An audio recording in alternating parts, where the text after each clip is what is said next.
नमस्कार। National education policy 2020 कल से लागू कर दी गई है। जानकारी तो इसकी सभी को होनी चाहिए, लेकिन exam specific point of view से हम इस पे पॉइंट्स में चर्चा करेंगे। एग्ज़ाम्स में क्वेश्चन पूछे जा सकते हैं, जैसे what are the provisions of national education policy 2020। ये 10 नंबर का क्वेश्चन भी हो सकता है। इसके अलावा किसी स्पेसिफिक सेक्टर से रिलेटेड क्वेश्चंस, जैसे What are the provisions related to higher education in the National Education Policy 2020? तो हम प्रिपरेशन भी उसी हिसाब से करेंगे। National Education Policy 2020 aims to pave way for transformational reforms in school and higher education systems in the country. This policy will replace the 34-year-old National Policy on Education 1986. 1986 में जो शिक्षा नीति बनाई गई थी उसे सिर्फ एक ही बार संशोधित किया गया था 1992 में। शिक्षा नीति 2020 कई तरह के बदलाव लाई है। सबसे पहले मानव संसाधन विकास मंत्रालय का नाम अब शिक्षा मंत्रालय कर दिया गया है। शीर्ष विदेशी विश्वविद्यालयों को भारत में कैंपस स्थापित करने की अनुमति दी जाएगी। छात्रों को व्यावसायिक शिक्षा दी जाएगी। यह सुनिश्चित किया जाएगा कि विद्यालयी शिक्षा पूरी होने तक बच्चे में कम से कम एक ना एक लाइफ स्किल डेवलप हो जाए। इस नीति का लक्ष्य भारत को वैश्विक ज्ञान महाशक्ति बनाना है। तो सबसे पहले हम देखेंगे स्कूल एजुकेशन पर क्या प्रोविजंस दिए गए हैं। वर्ष 2030 तक हर बच्चे के लिए शिक्षा सुनिश्चित की जाएगी। The new policy AIIMS for universalization of education from preschool to secondary level with 100% gross enrollment ratio in school by 2030. This policy will bring 2 crore out of school children back into the mainstream through open schooling system.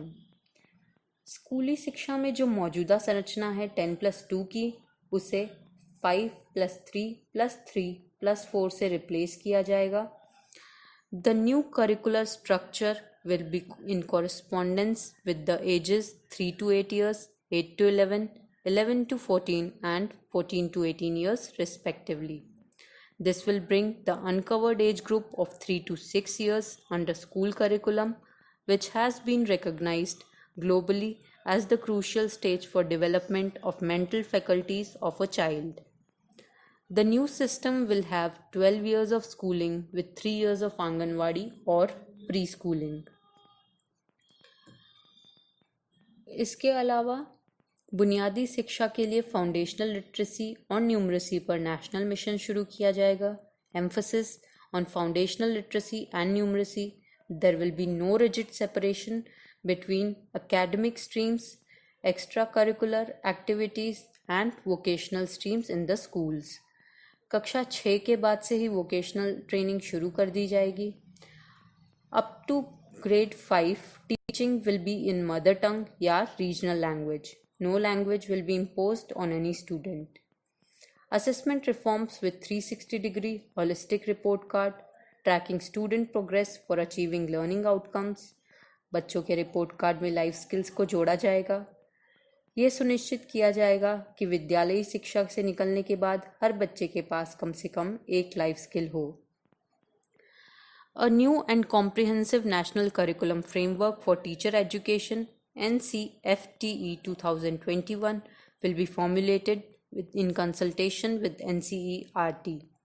By 2030, the minimum degree qualification for teaching will be a 4-year integrated B.Ed. बाल वाटिकाएं बनाई जाएगी 5 साल से कम उम्र के बच्चों के लिए। स्टूडेंट्स के रेगुलर हेल्थ चेकअप होंगे और पोषण व स्वास्थ्य कार्ड बनाए जाएंगे। Curriculum content will be reduced. सारा सिलेबस ही चेंज कर दिया जाएगा। Content will focus on idea, application and problem solving. 3 languages learned by children will be the choice of state, regions and students. Indian Sign Language to be standardized across the country.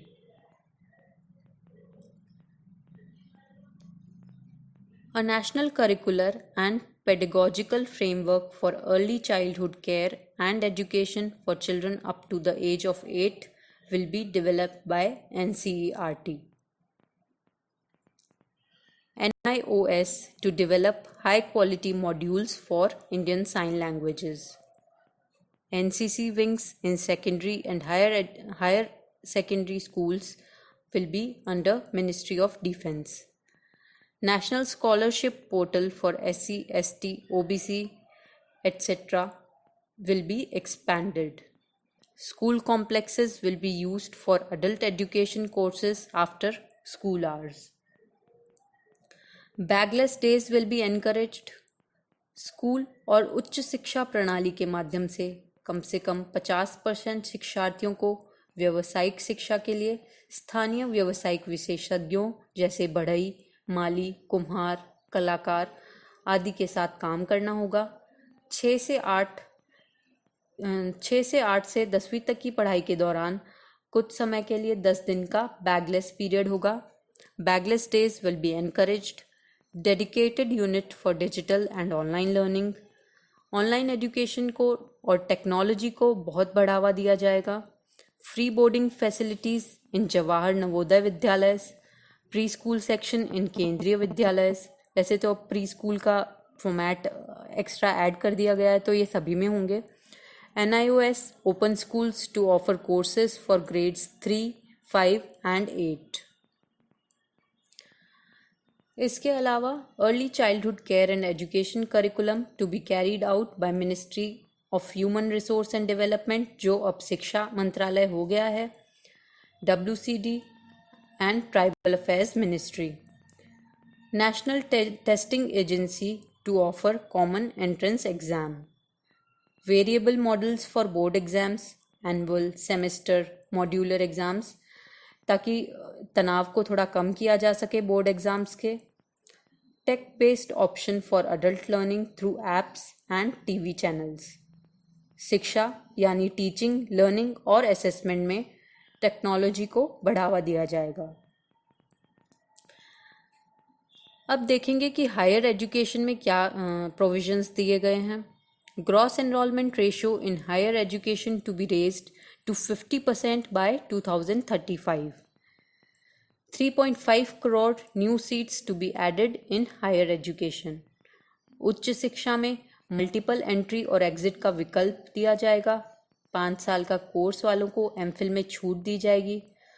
कॉलेजों के accreditation के आधार पर autonomy दी जाएगी। Mentoring के लिए राष्ट्रीय mission. Higher education के लिए एक ही regulator.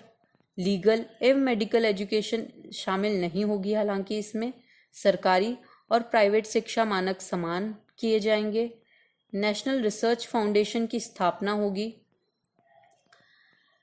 Academic Bank of Credits will be established to facilitate transfer of credits. Multidisciplinary education and research universities at par with IITs, IIMs to be set up as models of best multidisciplinary education of global standards in the country.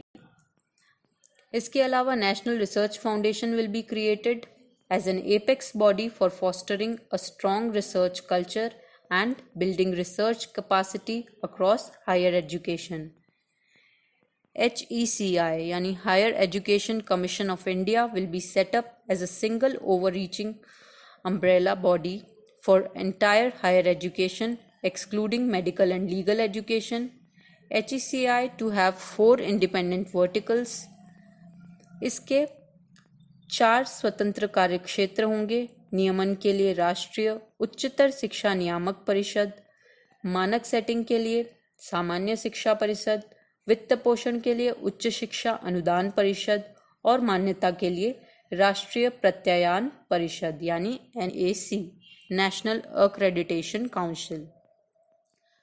इसके अलावा कई और provisions भी किए गए हैं, जैसे an autonomous body The National Education Technology Forum will be created to provide a platform for the free exchange of ideas on the use of technology to enhance learning, assessment, planning, and administration.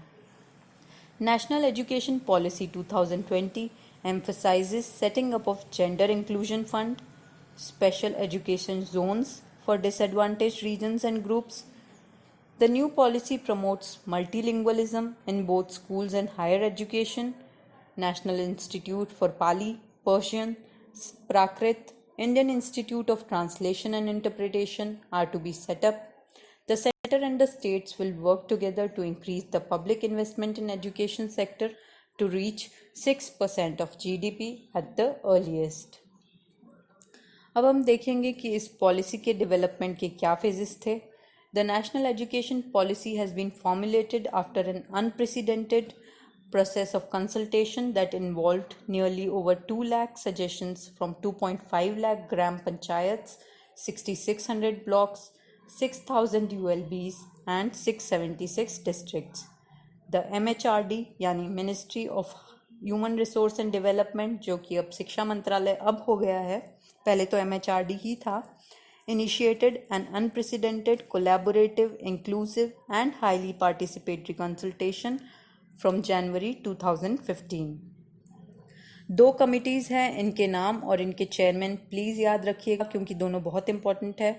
Committee for Evolution of New Education Policy under the chairmanship of TSR Subramaniam and Committee for the Draft National Education Policy under the chairmanship of K. Kasturi Rangan. इसी के साथ हमारी education policy का video ख़त्म होता है. Video पसंद आया हो तो इसे शेयर ज़रूर कीजिएगा. Please subscribe to the channel and like the video. Thank you. Have a nice day.